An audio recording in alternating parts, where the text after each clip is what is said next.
Gambling with the lives of millions of people. The explosive exchange between Donald Trump and Volodymyr Zelensky at the White House may have seemed like it came out of the blue. Doing is very disrespectful. But according to multiple sources familiar with the matter, it follows weeks of frustration in the Trump camp.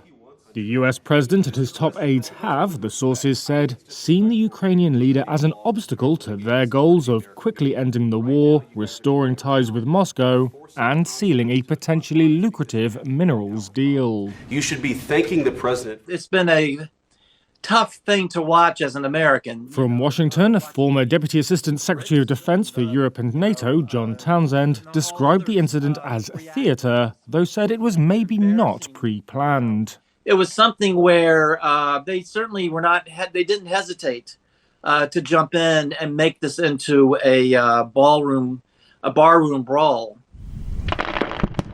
Trump has long taken an adversarial approach to Zelensky and Ukraine. But the divide has ballooned in recent days as talks over the much-anticipated minerals deal got bogged down. Two White House officials said there had been no attempt to ambush the Ukrainian president, and US Senator Lindsey Graham said he had hoped the deal would go over well. What I saw in the Oval Office was disrespectful, and I don't know if we can ever do business with Zelensky again. You don't have the cards right now. With us, you start having cards. Townsend, however, likened the exchange to a mafia shakedown. You better do this, you better sign this, or...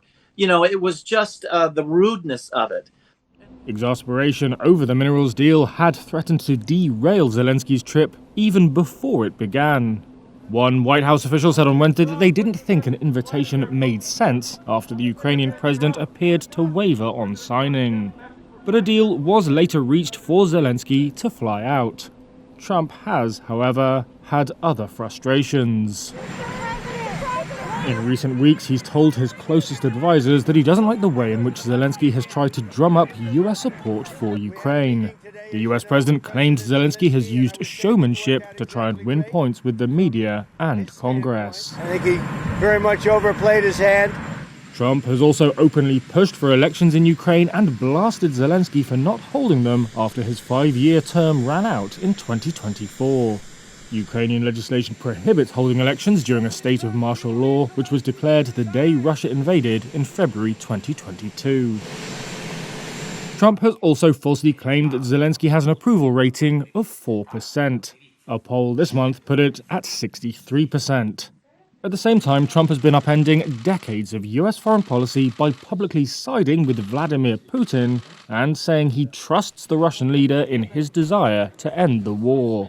That's a belief that most Western officials rebuke. Kyiv's backers had hoped the deal would help win more support from Trump's Republicans for future aid.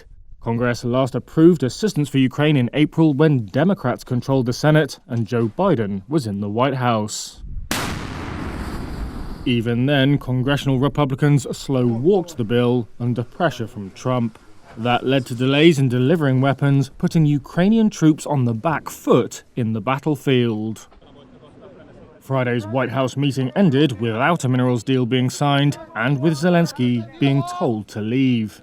But Townsend says the relationship is repairable. This in and of itself will not stop the process, he said, because both sides want the minerals deal and negotiations with Russia.